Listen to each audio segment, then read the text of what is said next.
Je lis du livre de 2 Chroniques chapitre 7, versets 13 et 14 ce qui suit. Quand je fermerai le ciel et qu'il n'y aura point de pluie, quand j'ordonnerai aux sauterelles de consumer le pays, quand j'enverrai la peste parmi mon peuple, si mon peuple sur qui est invoqué mon nom s'humilie, prie et cherche ma face, et s'il se détourne de ses mauvaises voies, je l'exaucerai des cieux, je lui pardonnerai son péché et je guérirai son pays. Prions.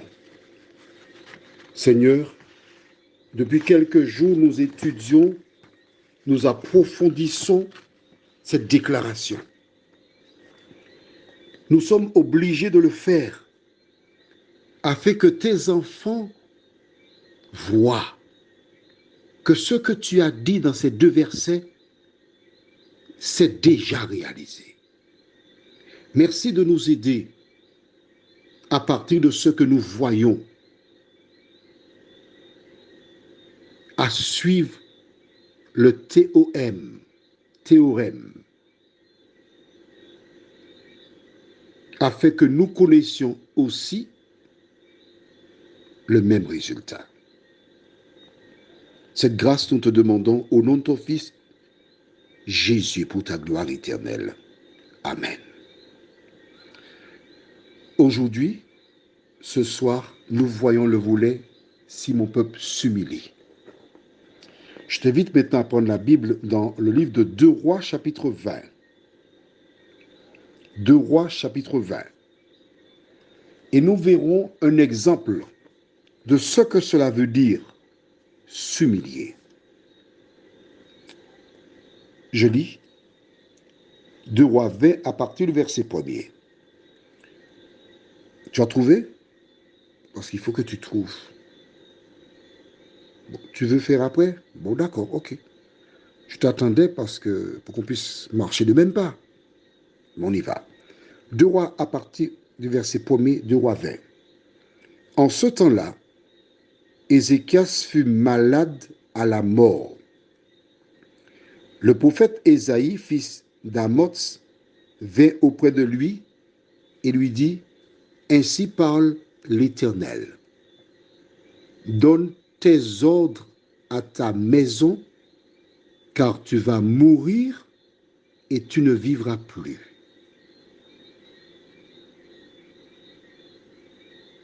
Ésaïe a été voir Ézéchias. Il lui a délivré ce message. Pourquoi ce message?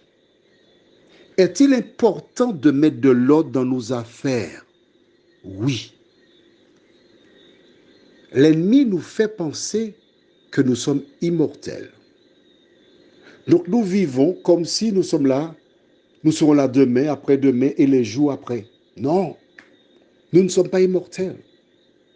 Il est donc important pour chacun de préparer une feuille sur laquelle il note tout ce que les autres doivent savoir pour ne pas être pris de court. Je me rappelle, j'habitais quand j'étais enfant Bonne-Calebasse et il y avait un mécanicien dentiste. Chaque jour, un homme apportait, il avait des enfants en nombre, un homme apportait 6 pains frais le matin et le soir. Le jour qu'il mourut, les pains cessèrent d'arriver dans la maison. Ne connaissant pas l'accord que l'homme avait avec le boulanger, la famille endeuillée devait faire sans les pains. Il suffisait de noter sur une feuille, Monsieur X doit emmener du pain de telle date à telle date, le monsieur signe, il signe, et la famille était protégée. Combien de fois nous prenons des engagements sans laisser de traces? Dieu te dit, ce soir, il faut cesser de vivre comme ça. Mais oui, à partir de ce soir, Note sur une feuille tout ce qu'on doit savoir. Si tu as des dettes, tu marques. Si on te doit, tu marques. Mets de l'ordre dans tes affaires parce que tu vas mourir. Est-ce que tu vois comment la Bible est un livre extraordinaire qui est là pour ton instruction?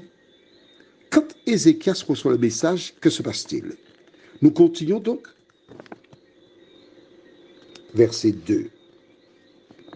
Ézéchias tourna son visage contre le mur et fit cette prière à l'Éternel. Ô Éternel, souviens-toi que j'ai marché devant ta face avec fidélité et intégrité de cœur, et que j'ai fait ce qui est bien à tes yeux. Et Ézéchias répondit d'abondantes larmes. Ésaïe, qui était sorti, n'était pas encore dans la cour du milieu lorsque la parole de l'Éternel lui fut adressée en ces termes. Retourne et dis à Ézéchias, chef de mon peuple, ainsi parle l'Éternel, le Dieu de David, ton père. J'ai entendu ta prière, j'ai vu tes larmes. Voici, je te guérirai. Le troisième jour, tu monteras à la maison de l'Éternel. J'ajouterai à tes jours 15 années. Je te délivrerai, toi et cette ville, de la main du roi d'Assyrie. Je protégerai cette ville à cause de moi et à cause de David, mon serviteur. Qu'a-t-il fait Ézéchias? Il s'est humilié. Il a prié l'Éternel. Et l'Éternel lui a donné 15 années de plus. Voici le Dieu que je sers. Voici le Dieu en qui j'ai confiance. Le Dieu qui te dit que si tu t'humilies, voici la condition à remplir. Il s'occupera de cela. Veux-tu t'humilier? Veux-tu le prendre au sérieux? Je me répète, il faut prendre ta Bible pour lire tout ce que je lis avec toi. 2 Rois chapitre 20, verset 1 jusqu'au verset 6.